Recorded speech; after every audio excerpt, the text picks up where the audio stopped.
নমস্কাৰ, মই শ্ৰী ধীৰেন শৰ্মাই চেনেল ধৰ্মমালিকা অসমৰ আজিৰ ভিডিঅ'ত ছাত্ৰ ছাত্ৰীৰ যোগাভ্যাসৰ প্ৰয়োজনীয়তাৰ বিষয়ে আলোচনা কৰিম।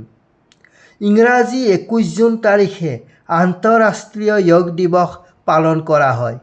বিদ্যালয়সমূহতো ছাত্ৰ ছাত্ৰীসকলে অংশগ্ৰহণ কৰি যোগৰ অনুশীলন কৰে।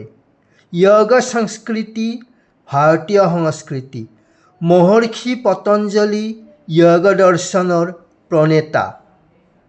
যোগ হৈছে বিজ্ঞান যাৰ সহায়ত শৰীৰ আৰু মনৰ একেলগে উৎকৰ্ষ সাধন হয়।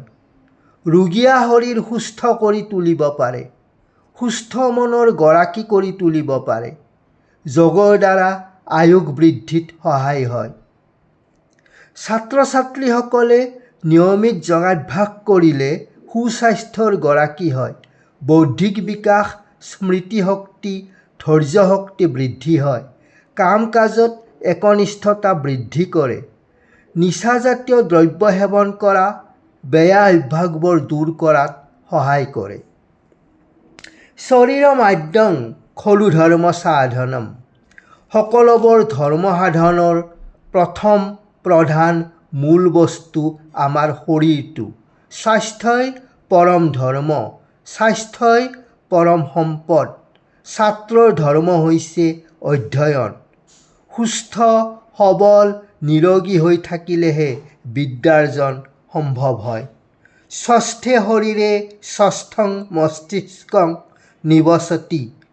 সুস্থ শৰীৰতহে সুস্থ মগজুৰ বাস। গতিকে আমাৰ শৰীৰটো সুস্থ ৰাখিবলৈ ছাত্ৰ ছাত্ৰীসকলে যোগাভ্যাসক নিজৰ জীৱনৰ অংগ কৰি তুলিব লাগে। যোগে শৰীৰ ৰক্ষা কৰি ৰোগ অপসাৰণ কৰে, তেজস্বিতা বৃদ্ধি কৰে, শক্তি বৃদ্ধি কৰি দুৰ্বলতা নাশ কৰে, সফলতা প্ৰদান কৰে। যোগঃ চিত্তবৃত্তি নিৰোধঃ। যোগে মনৰ চঞ্চলতা, মনৰ বিকৃতিসমূহ ৰোধ কৰে। ফলত নৈতিক গুণবোৰ বিকশিত হয়। যোগৰ অভ্যাসে মানসিক, শাৰীৰিক আৰু আত্মিক বিকাশ ঘটায়। মনৰ চঞ্চলতা দূৰ হোৱা হেতুকে ল'ৰাৰ স্বপ্নদোষ আদি ৰোগসমূহ আৰোগ্য হয়। যোগাভ্যাসে কুমাৰীৰ পবিত্ৰতা ৰক্ষাত সহায় কৰে। আজি আমাৰ মাজত সদাচাৰ, পৰোপকাৰ গুণসমূহ কমি যাব ধৰিছে। অতি যান্ত্ৰিকতাই আমাক গ্ৰাস কৰিছে। মানসিক চাপ বৃদ্ধি হৈছে। যোগাভ্যাসৰ ফলত আত্মিক বিকাশ ঘটে আৰু এই সদ্গুণসমূহ বৃদ্ধি হয়। আজিৰ ছাত্ৰ ভৱিষ্যতৰ নাগৰিক। গতিকে ছাত্ৰ ছাত্ৰীয়ে বিদ্যা বুদ্ধি নৈতিক জ্ঞানেৰে পুষ্ট হৈ এখন সুন্দৰ সমাজ গঢ়ি তুলিব। পিতৃ মাতৃয়ে ছাত্ৰ ছাত্ৰীক যোগাভ্যাসৰ প্ৰেৰণা দিব। আমি আজি সন্তানৰ সুখৰ কথা চিন্তা কৰি ধন, মাটি, গাড়ী আদি প্ৰাপ্তিৰ বাবে অহৰহ সংগ্ৰাম কৰি আছোঁ।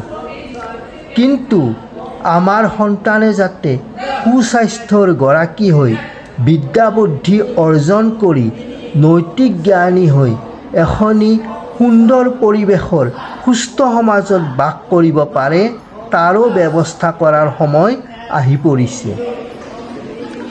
আমি কোনেও নিবিচাৰোঁ যে অতি যান্ত্ৰিকতা, উচ্ছৃংখল পৰিৱেশ, অপৰাধ প্ৰৱণতাযুক্ত এখন অসুন্দৰ সমাজত আমাৰ সন্তানে ভৱিষ্যতে বাস কৰিব।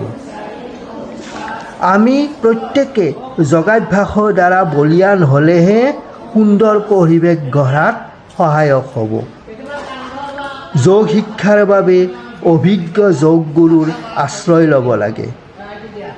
পদ্মাসনৰ নিচিনা মহা উপকাৰী যোগসমূহ অতি সহজে কম সময়ৰ ভিতৰতে আয়ত্ত কৰিব পাৰি। পদ্মাসনে মনলৈ শান্তি আনে, মনৰ একাগ্ৰতা বৃদ্ধি কৰে, স্নায়ু মাংসপেশী সবল কৰে, ৰাজহাড় পোন কৰি শৰীৰ সুস্থ সবল কৰাত বিশেষভাৱে সহায় কৰে। পদ্মাসনত বহি পৰম জ্যোতিৰ্ময় ইষ্ট ভগৱানক ভাৱনা কৰিলে মন সংযম হয়, আধ্যাত্মিক উন্নতি হয়। ইংৰাজী 2025 চনৰ 21 জুন তাৰিখে ডিমৰীয়া উচ্চতৰ মাধ্যমিক বিদ্যালয়তো আন্তঃৰাষ্ট্ৰীয় যোগ দিৱস পালন কৰা হয়। বিদ্যালয়ৰ ছাত্ৰ ছাত্ৰীসকলে অংশগ্ৰহণ কৰা যোগাভ্যাস অনুষ্ঠানত ডিমৰীয়াৰ দুৰুং গাঁও নিবাসী যোগ শিক্ষক শ্ৰীযুত ধীৰেন বিশ্বাস মহোদয়ক সম্বৰ্ধনা জনোৱা হয়। অনুষ্ঠানত ছাত্ৰ ছাত্ৰীসকলক শাৰীৰিক, মানসিক, আধ্যাত্মিক উন্নতি লক্ষ্যৰে যোগৰ অনুশীলন কৰা হয়। ধন্যবাদ।